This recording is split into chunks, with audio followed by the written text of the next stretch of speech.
In an office pack, the first thing that you want to do is clear the desk and surface areas so you've got somewhere to pack. Normally there is piles of paper sitting around people's desks. In this instance, there's paper sitting on the left-hand side of this black box. There's papers on the keyboard. You want to rack those items individually, marking up on the white paper where they're located. So when you or the client unpacks, those papers are already grouped together.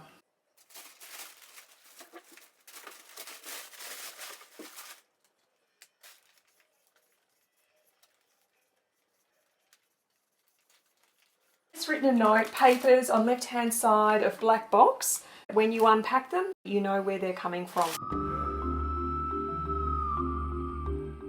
Once you've got all your bundles of paper bundled up so that you know where they're going to be placed on the desk at the new house, they can be popped into the box.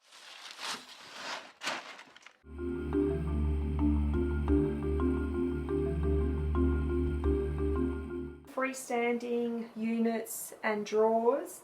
Decide on the day if you need to remove all of the contents of the drawers because they're quite heavy, or whether some of the contents can be left.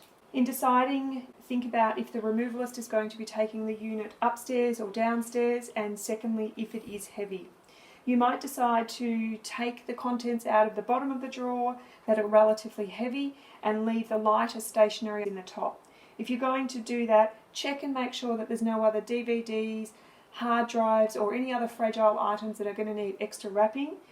Then you may use a scrunch sheet of paper, pop it in the drawers to secure and make sure that there's going to be no movement. The second thing that you need to do is seal the drawers so that when the removalist lifts up this unit, they're not going to fall forward and have all of the contents come out. What you need to do is get a sheet of butcher's paper and roll it up into a smaller strip. With these units, the tape can leave a sticky residue. So place this over the top, like that, and then tape from the back down underneath the unit. You want to do that 2 or 3 times to secure the drawers.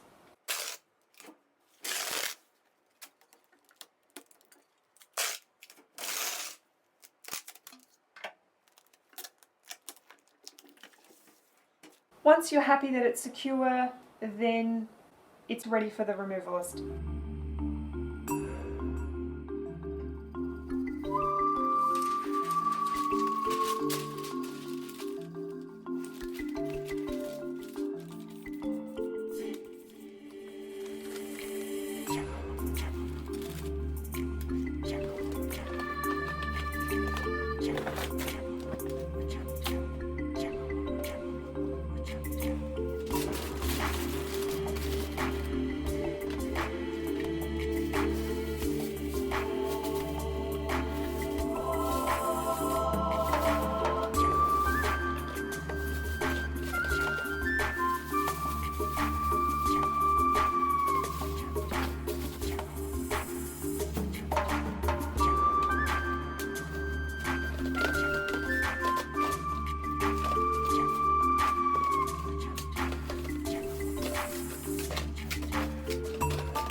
When you're packing items, you just need to ensure that they go face down or bottom down so that the contents won't fall out of them.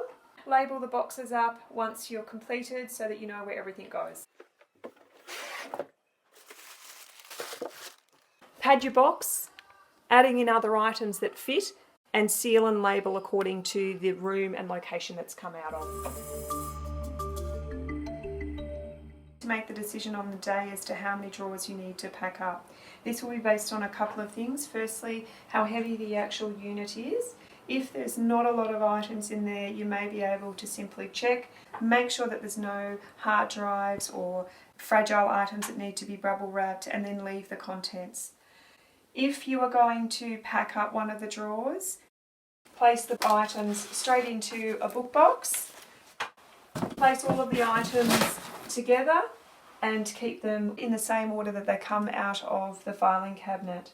Then use a sheet of paper to mark up if it was the second drawer or the third drawer and whether it's the front or back, so that when you unpack you know which order it goes into. Once you've lightened off all of the contents and it's light, you need to lock the unit. Now this has a lock here. Use your key, lock the unit and then place the key into a Ziploc bag. Securely stick that key onto the back of the unit. Use ample tape so that there is no way that that can come off. You don't leave it in the actual drawer because it could get damaged on the day.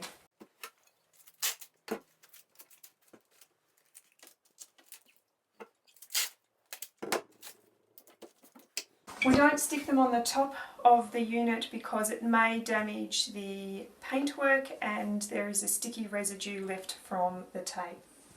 If the unit doesn't lock and there's no keys, we need to be able to secure drawers so that when the removalist moves them, the contents aren't going to fall forward. Get a sheet of white paper and fold it into a thin narrow strip.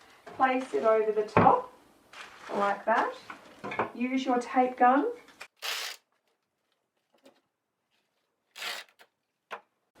Going over the top of the handles and lifting it up. You will need to do that 2 or 3 times to secure the drawers. If it was a bigger, taller unit, then you would run the paper coming around this way and sealing it at the back, taping it 2 or 3 times so it's secure.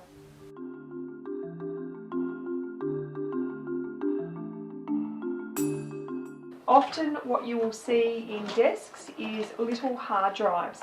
Now some of them may be in cases like this one, others may be without a case and lying around.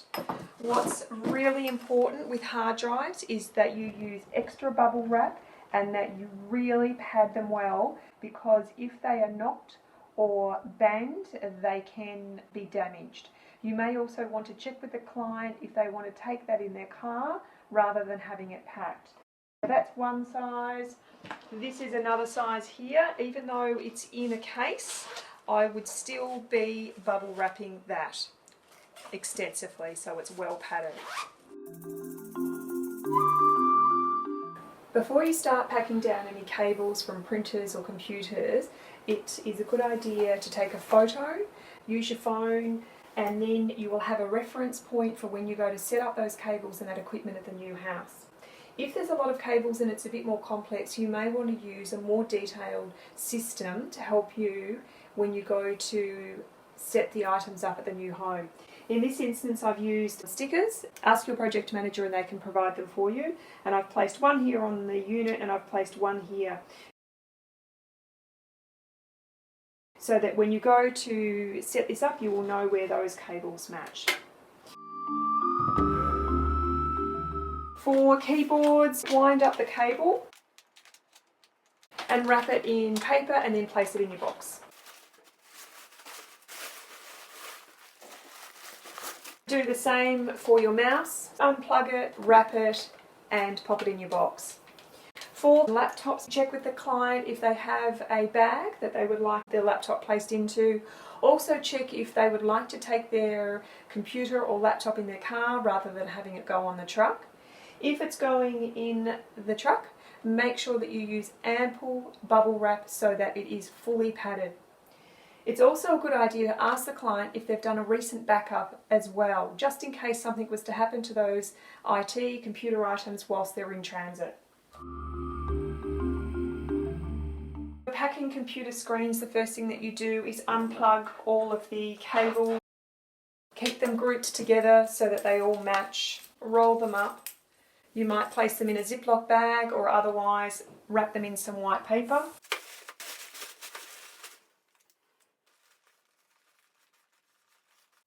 Label it computer cables so that you know what's in there, and then they can go into your box.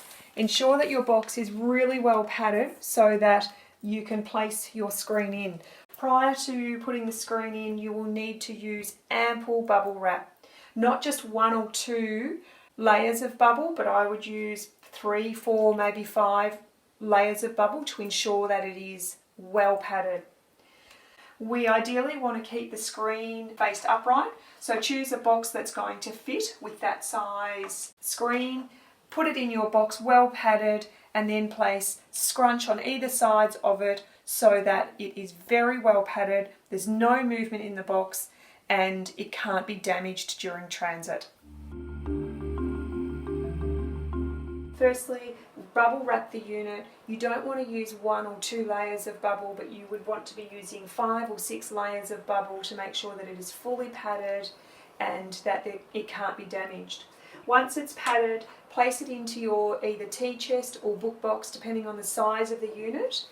Then you would add extra scrunch around the outside, ensuring that there is no movement with that piece of equipment. Try and place it in the box in the correct way so that it's not on its side or that it's not up the wrong way. You may place other items in that box as well to assist in filling it, but the priority when you're packing AV equipment is to ensure that there is ample padding in, around, underneath and on top of the unit so that it cannot be damaged. To pack a printer, you remove your paper, close up any in trays that you've got. It's a good idea to seal the in trays so that they can't open during transit.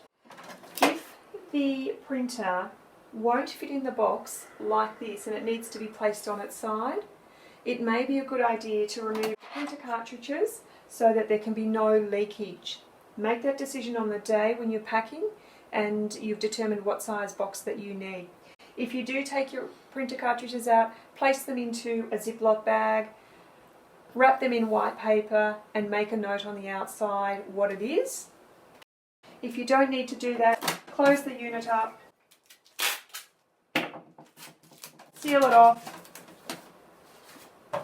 and then bubble wrap the unit in ample bubble wrap. Once it's done, place it in your box. Your box of scrunch should have ample paper in the bottom so that it's fully padded, and then you would place other items around the box and around the printer.